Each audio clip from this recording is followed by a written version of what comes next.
یہ مادہ سب یہیں رہ جائے گا، یہ نام، یہ شہرت، یہ دولت، یہ لباس، یہ کپڑے، یہ برانڈ، یہ سٹوریاں، انسٹاگرام، فیس بک، سب یہیں رہ جائے گا، ادھر کچھ اور جائے گا۔ اس طرف جو جانا ہے اسے لے کر جائیں نا، صاف کریں اپنے آپ کو اندر سے۔ خدا شناسی اصل توجہ یہی ہے کہ خدا چاہتا کیا ہے تم سے، مگر خدا کو خزانوں کی ضرورت ہے نہیں ہے جانے مت۔ خدا کو ہم کیا دے سکتے ہیں؟ ہمارے پاس ہے کیا جو ہم خدا کو دیں؟ ہمارے پاس تو سب خدا کا دیا ہوا ہے۔ خدا صرف ہم سے بندگی چاہتا ہے کہ میں تم سے صرف بندگی مانگ رہا ہوں، بندے بنو، چاہے کچھ بھی کرو، پڑھو لکھو، کھیلو کودو، کام کرو، ڈاکٹر بنو، انجینئر بنو، بڑھائی بنو، موچی بنو، کچھ بھی بنو، ایسے کیا؟ توجہ چاہیے، توجہ۔ اصفہان کا وہ موچی کہ ایک عالم دین نے وظیفہ کیا کہ امام زمانہ کہاں ہیں، اس نے دیکھا، اسے اشارہ دیا گیا، دیکھا تو وہ ایک موچی کے برابر میں بیٹھے ہوئے ہیں۔ اب وہ امام اپنی نالین مبارک اس کو دے رہے ہیں کہ اس کو صحیح کر دو، اور وہ کہہ رہا ہے کہ ابھی میں نے کسی اور کو وعدہ دیا ہوا ہے، میں پہلے اس کا کام کر لوں۔ اب وہ عالم وہاں سے کھڑا ہو کے کہ اس کو پتہ ہی نہیں ہے کہ یہ کون ہے ان کے برابر میں، اب اس کو تھوڑا سا غصہ آ رہا ہے۔ امام نے اس کو وہیں اشارے سے روک دیا، جب دوبارہ دیا پھر اس نے یہ کہا، تو اس کی حالت میں چہرے پر اضطراب آیا۔ تو موچی نے اس کی طرف دیکھا کہ میں جانتا ہوں امام ہے، لیکن وعدہ کسی اور کو دیا ہوا ہے۔ تو امام خود فرماتے ہیں اس جیسے ہو جاؤ، وظیفہ کرنے کی ضرورت نہیں، ہم کہاں ہیں، ہم خود تمہارے پاس آ جائیں گے۔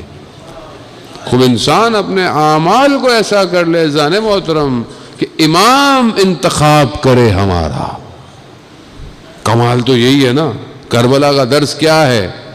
شب جمعہ ہے، شب زیارت سید الشہداء ہے، ہمارے دل آج کربلا ہونے چاہیے، روح کربلا ہونی چاہیے۔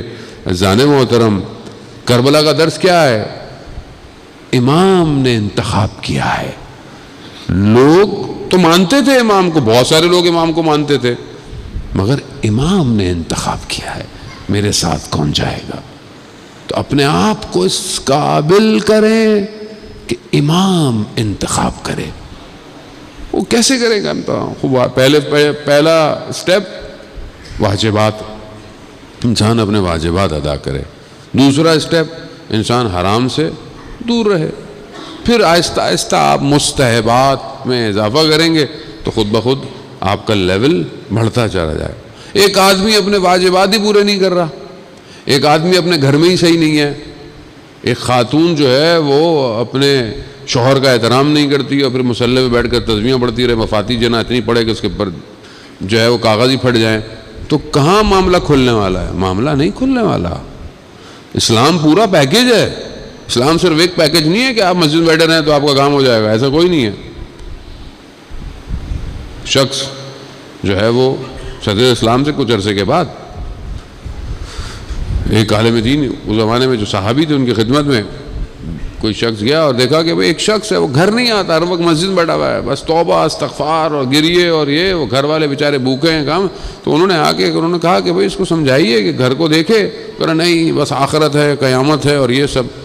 تو وہ صحابی جو تھے بہت بزرگ تھے، اس نے جا کر ایک صدر اسلام کا واقعہ بتایا کہ جب شروع میں مدینہ ہے تو ظہر کی نماز، ظہرین کی نماز ہو رہی ہے، تو کہا کہ اس زمانے میں خواتین بھی مسجد میں جاتی تھی، تو کہا کہ ہم مسجد میں نماز پڑھنے گئے تو ایک چھوٹا سا بچہ نومولود ماں کے ساتھ آیا، وہ لے کر آئی، تو سورج کی ظاہر ہے ظہر کی طرف سورج اپنے جو ہے وہ موومنٹ کر رہا ہوتا ہے، تو اب نماز ابھی 2 رکعت ہوئی تھی تو سورج کی جو کرنیں ہیں اس بچے کے اوپر پڑنا شروع ہو گئیں۔ جیسے ہی پڑھی بچے نے رونا شروع کر دیا، گریا شروع کر دیا۔ رسول خدا نے نماز کو تیزی سے ختم کر دیا بچے کے رونے کی وجہ سے۔